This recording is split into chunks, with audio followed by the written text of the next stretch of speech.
Here is my new mountain bike. It is a Ozark Trail Ridge 29-inch wheel.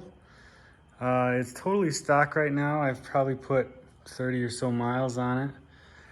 This is the infamous $400 Walmart bike. And I've got a plan for some upgrades, some things on the Christmas list. Probably gonna do different cranks with a narrow wide chainring, hydraulic disc brakes, and today I picked up this giant SXC air fork. So the bike currently has these Suntour XCT30 coil forks, and they're really heavy, and they really do a lot of clunking around. It's kind of the best fork that I've owned so far. So, you know, I've usually had $200 department store bikes, so this thing's a big step up. But I understand that it makes a big difference when you move up to something like that giant fork there. So I am going to swap that and see how that works out.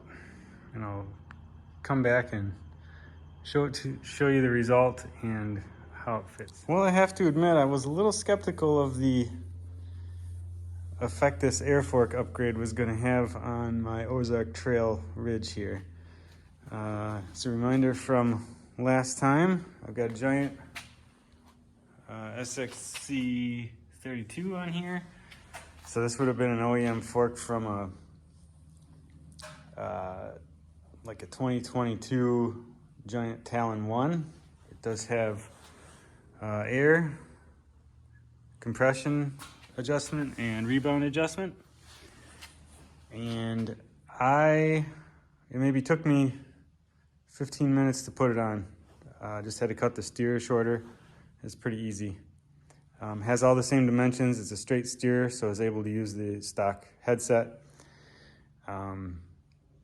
Uses QR wheels, so I didn't have to do anything with the original hub, and literally just bolted right up. It's perfect. Brake bolted on, same brake rotor diameter and everything. It is like night and day. It's like a different bike. If you've never ridden a bike with an air fork, you got to get yourself one. So the investment I made in that air fork upgrade is I spent $80 on the new fork. That was a brand new takeoff fork that I found a guy selling on Facebook Marketplace. Paid $80 for that, and then I quickly sold the original fork for $30. So I've got $50 into this upgrade, which to me was well worth it. I put maybe 10 miles on it since I did the upgrade, and man, oh man, it's like a different bike. It's so nice. And it's really nice to have the lockout too. If you're riding on the road or paved surfaces at all, it's really nice. So highly recommend. This is actually I think this is a pretty good fork.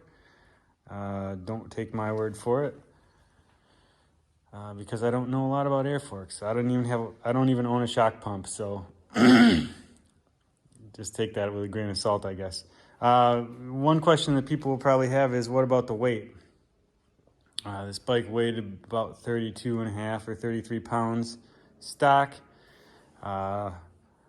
The original fork on it was something like 2,800 grams, and this one was like 2,200 grams. So almost 2 pounds taken off the front, just from changing out the fork.